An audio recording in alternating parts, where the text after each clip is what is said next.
Irresistible by them Irish folk, The Corrs. My guest of the day is on the phone. 94.3. This is Good Morning Mumbai with Hrishi K.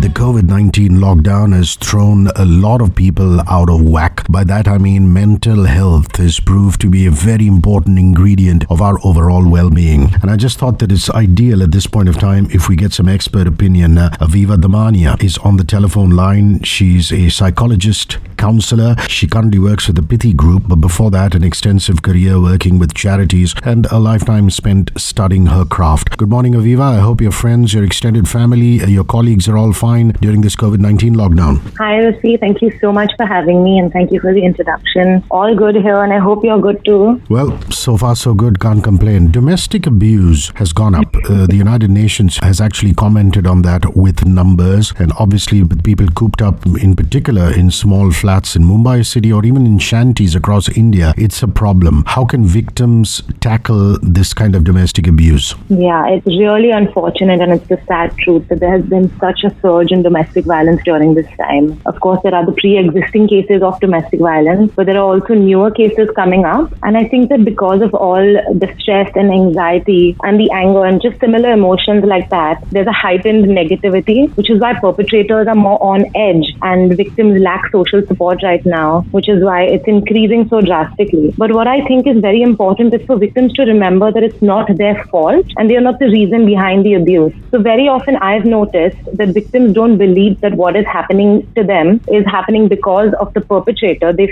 feel and they're made to believe that the abuse was a result of something they did. I just want to say that there's no excuse and no justification for domestic abuse, and that once victims actually realize that and believe it truly, they'll be a step ahead to actually get the help that they want. Because acceptance of domestic violence just becomes a vicious cycle of abuse. And obviously during this lockdown, it's much harder to tackle domestic violence because you're obviously locked down. But it's not impossible. I think victims still have the option to report this violence to the police in extreme situations. This may not actually be a choice for everyone. People may not be comfortable doing this. So for the people who are not comfortable, I think it's very important that they draw out a safety plan for themselves. For example, they can create safe words. So if they're living with family, they can have a word that they can call out when they're faced with a threatening situation. For those living alone with a perpetrator, it's much harder. So I would say definitely keep family or neighbors or friends or anyone in close proximity informed just in case there's an escalating risk.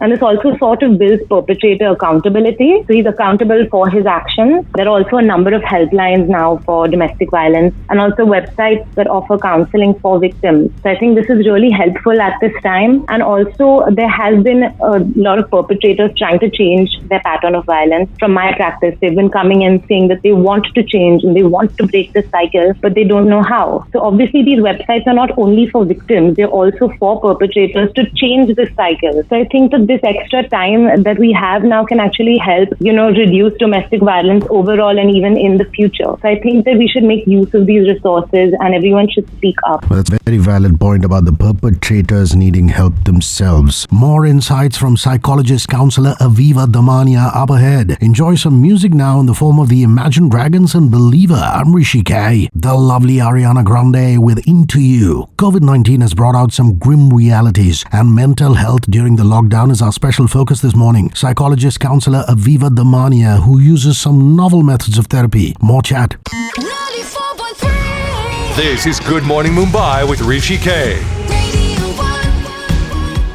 Now, working professionals are confronted with a new normal, Aviva. Entrepreneurs are obviously losing a lot of money. Working professionals are losing their jobs. We recently had online data that showed millions of people in India have already lost their jobs, and people who are in the process of working from home have already had to take a substantial salary cut or a pay cut. So the loss of job, a salary cut for working professionals, loneliness during the COVID crisis, your recommendations or just some valuable valuable tips as a mental health professional? So obviously right now job-related stress is inevitable because there are a lot of people losing their jobs and there are salary cuts. But what's important to remember is that everyone is in this together and this is not one person facing this problem. So if you are feeling insecure about this or if you have lost your job, you have to know that you're one in many. And this is something that's beyond everyone's control. So there's no point worrying about something you can't control, but it's just going to bring about more unrest. So I think that at this time, because businesses are also slowing down, they may have to remove people to keep the company afloat. So focusing on something you can control on, such as improving your work or just efficiently working from home, can help you feel more secure about the job that you're in, or maybe looking for other jobs or doing courses or programs that can benefit you after the lockdown is lifted. What I also think is very important is for HRs to be very communicative during this time, because there may not even be a threat to the jobs of the employees. So if they just communicate this well, it would save the employees a lot of unrest. So I think HRs should kind of communicate and leave less room for uncertainty and insecurity. Valid point. I hope all the HR professionals listening in take a cue from that. Now, children and adolescents are going through very trying times. You would normally say, go out, get some vitamin D, play in the building compound, in parks outside, hang with your schoolmates, do some constructive work during school and after school. So your message to parents of children, whether they're adolescents or teens, and of course to the adolescents and teens themselves, if they are listening in, how to handle that particular crisis during the COVID-19 lockdown. So just going back to a little bit of domestic violence. So also what I've seen right now is a lot of child abuse. It's very prevalent right now, I think, because the children and their parents are in lockdown together and there's a lot of emotion, like I said before. So I just think the parents should first of all be very mindful about the fact that what they do now, their temporary actions, can have long-term consequences on the children's mental health as well as the relationship that they have with their children. So to be very mindful about that, and again, go for counseling, look at these online things and make sure that you are indulging in self-care so that you're not insecure, so that you're not stressed out, and so that you don't take this out on your children. And of course, in terms of the children and adolescents' mental health, it's obviously because of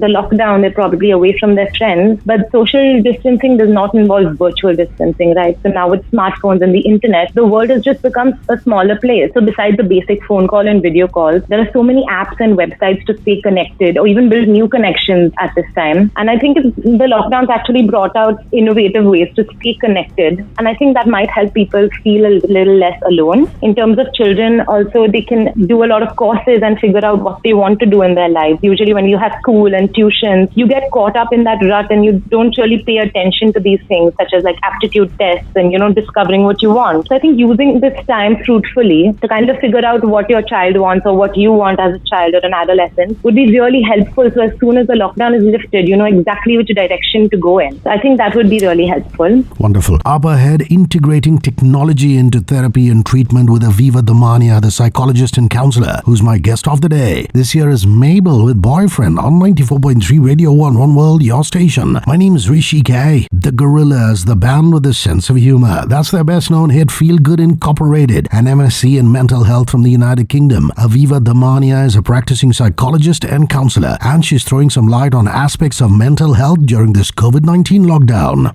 94.3. This is Good Morning Mumbai with Hrishi K.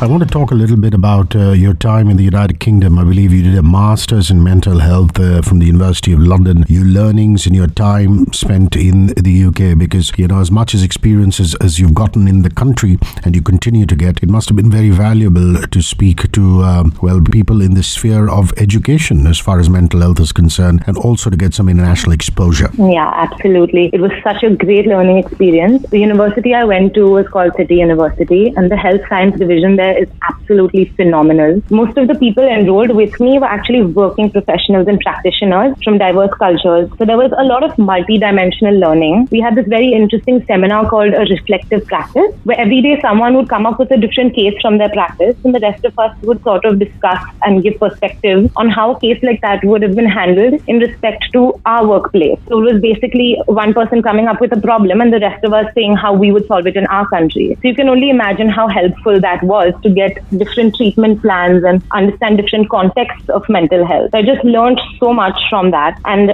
we were not only taught by great professors, but also by professionals from the NHS, which is the National Health Service, the healthcare service of the United Kingdom. We were also taught a lot about health policies and how we should incorporate health policies into our treatment, and also interagency working. And that's something I'm really looking forward to. And I hope I can somehow incorporate all these things into the Indian healthcare services. That's my ultimate aim right now. Now, Aviva, there is one approach which is, in extreme cases, medication to be given to people who have the condition of depression and anxiety. And then there are tools that are used which are non-medication tools. Now, for example, we have India's leading holistic health guru and corporate life coach, Mickey Mehta, who does a daily morning segment for us. And he talks about how during the lockdown, breathing techniques, a lot of pranayama, a lot of yoga can be used as tools. Now, for you as a young psychologist, counselor who's keeping abreast with modern technology, the potential of virtual reality as a treatment for anxiety and depression, and I believe you've also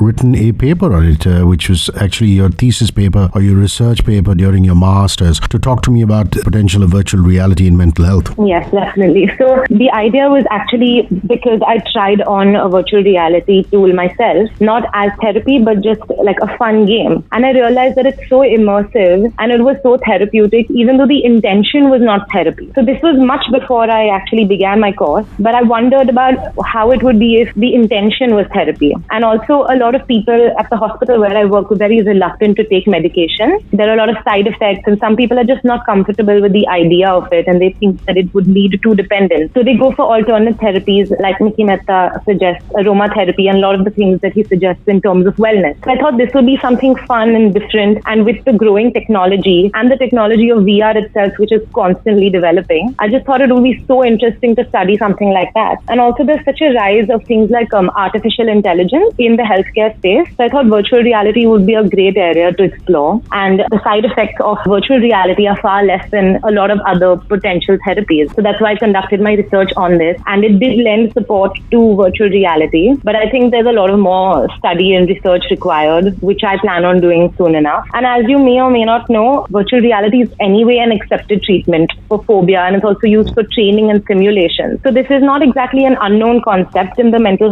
health domain, and I was just trying to make the most of it and see if it can be used for other disorders such as depression and anxiety. That's wonderful, and we look forward to more reactions from you in the future as your study progresses in this particular sphere. I'm going to slip in some Ellie Goulding now. She is our Artist of the Month, and you listen to her crooning Love Me Like You Do. And we'll come back for a last leg of conversation with Aviva Damania talking mental health up ahead. I'm Hrishi K, and this is 94.3 Radio 1 World, your station. Michael Bublé on the Decadent Life, Hollywood. A last leg of conversation with the new age psychologist and counselor Aviva Damania.